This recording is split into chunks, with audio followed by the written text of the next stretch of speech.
ज़र्रात का बोसा लेने को, ज़र्रात का बोसा लेने को 100 बार झुका आकाश यहाँ। ज़र्रात का बोसा लेने को 100 बार झुका आकाश यहाँ। खुद आँख से हमने देखी है बातिल की शिकस्त फाश यहाँ। खुद आँख से हमने देखी है बातिल की शिकस्त फाश यहाँ। अज़ीज़ाने वतन, आजहानी वज़ीर आज़म श्रीमती इंदिरा गांधी की भाषण का खुलासा पेश खिदमत है, समात फरमाएं। हम भारत के शहरी हैं, हम भारत के रहने वाले हैं और हमारा देश भारत है। हम तमाम भारतीय को चाहिए कि हम वो काम ना करें और ना ऐसे भाषा या अल्फाज ज़ुबान पर लाएं और ना ही ऐसे ख़यालात अपने दिलों में लाएं जिससे हमारा सर दुनिया में झुक जाए, बल्कि ऐसे काम करें कि हमारा सर दुनिया में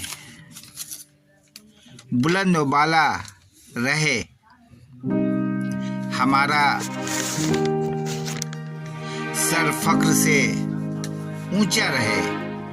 हमारी एक ज़बरदस्त जिम्मेदारी बनती है कि अपने लिए नहीं बल्कि अपने आने वाले नस्लों के लिए और उनके मुस्तकबिल को रोशन करने के लिए हमारी हर मुमकिन कोशिश जारी रहनी चाहिए।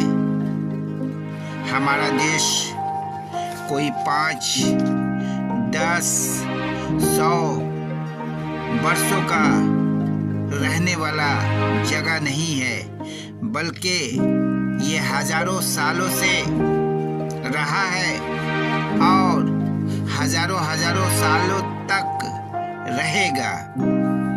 सारी दुनिया में हमारा पैगाम तब आम होनी चाहिए।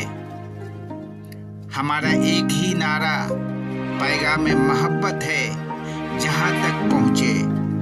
हमारा देश मुख्तलिफ किस्म के ज़ात पात, भेदभाव, रस्म रिवाज और मुख्तलिफ किस्म के धर्म व मज़हब का हसीन संगम है।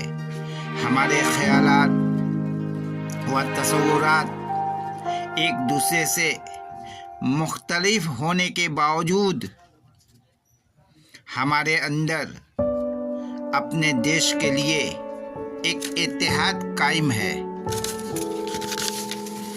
और कायम रहेगा।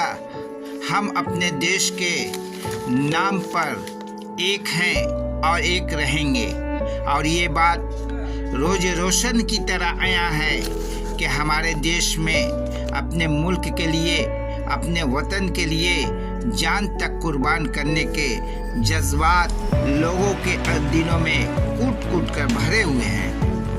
हमारे नज़रियात और सियासी इख्तलाफात होने के बावजूद हम अपने देश के लिए, अपने मुल्क के लिए एक होकर काम करते आ रहे हैं और करते रहेंगे। हमारा पैगाम मोहब्बत है, जहाँ तक पहुँचे।